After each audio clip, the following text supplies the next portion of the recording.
안녕하세요. 오늘도 말씀 묵상 정주행 시리즈에 오신 분들 환영합니다. 오늘은 이제 고난주간 다섯째 날로 계속해서 예수님의 행적을 우리가 좀 쫓아서 말씀을 좀 묵상해 볼 수 있으면 좋겠는데요. 오늘도 예수님께서는 여러 가지 이제 행적들을 성경을 통해 우리에게 보여주셨습니다.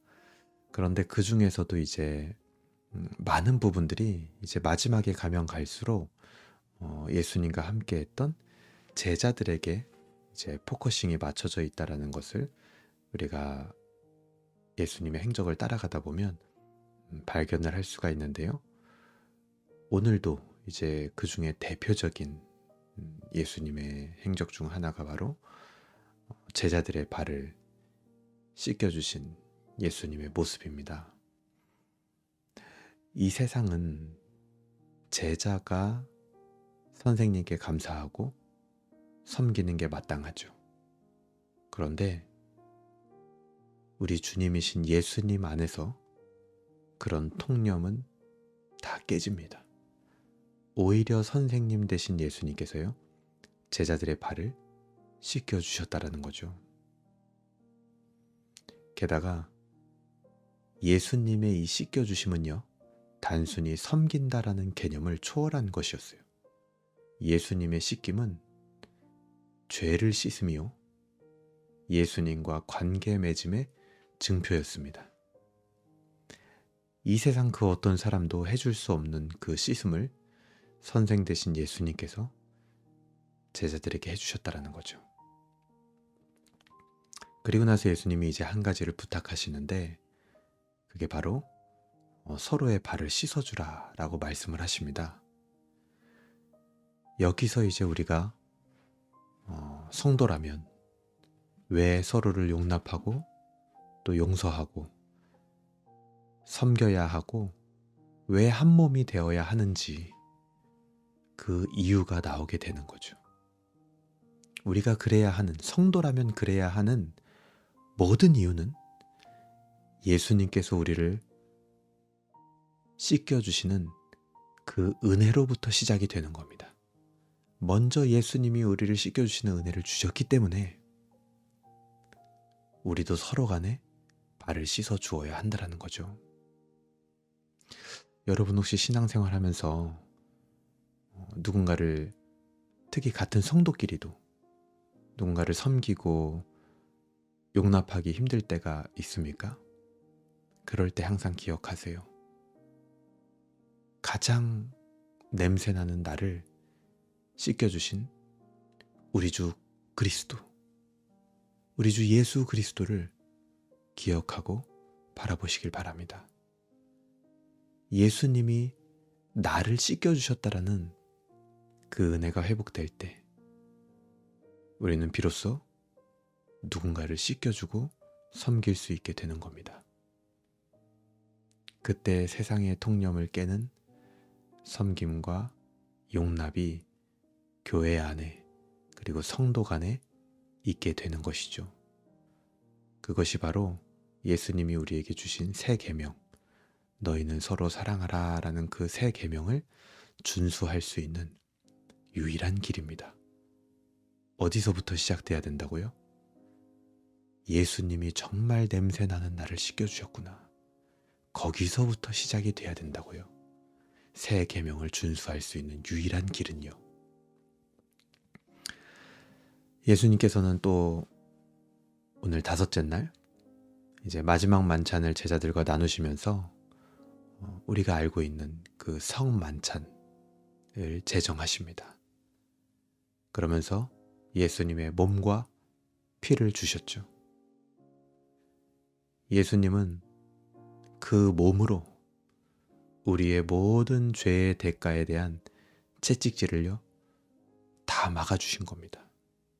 우리가 맞아야 하는 채찍질을 예수님의 몸으로 다 막아주셨다라는 거예요.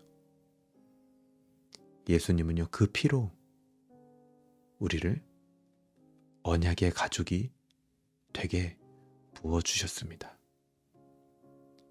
예수님은 정말 이 땅에서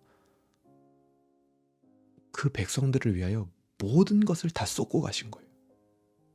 자신의 육신까지도, 자신의 피까지도 하나도 남기지 않고 다 부어주고 가셨다라는 겁니다.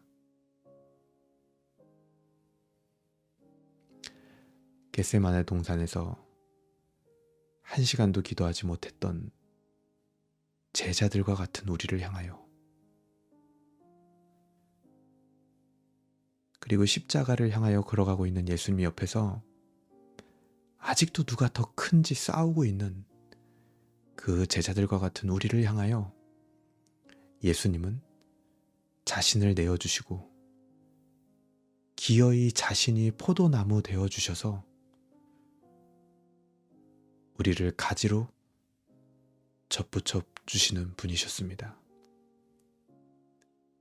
베드로처럼 우리의 온 삶을 다하여서 주님을 부인할 것이라는 것을 아셨지만 끝까지 기다려주시고 우리를 믿어주신 분이 바로 예수님이십니다. 우리가 하나님 믿는 것보다, 우리가 예수님 믿는 것보다 더 우리를 믿어주신 분이에요.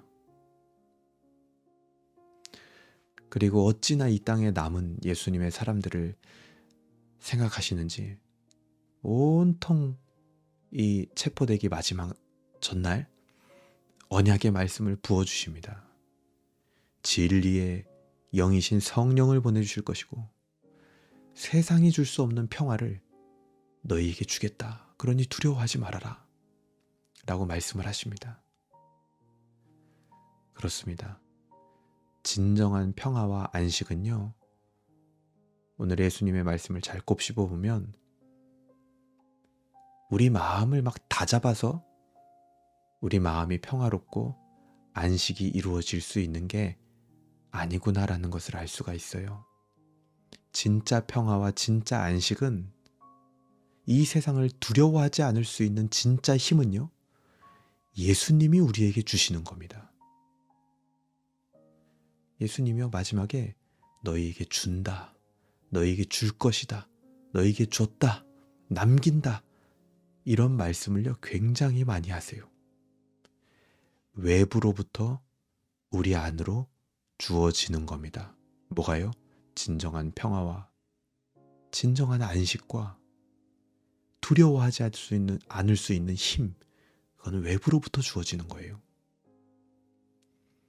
세상은요, 우리가 흔들릴 때요, 마음을 다잡아야 된다 이렇게 얘기합니다.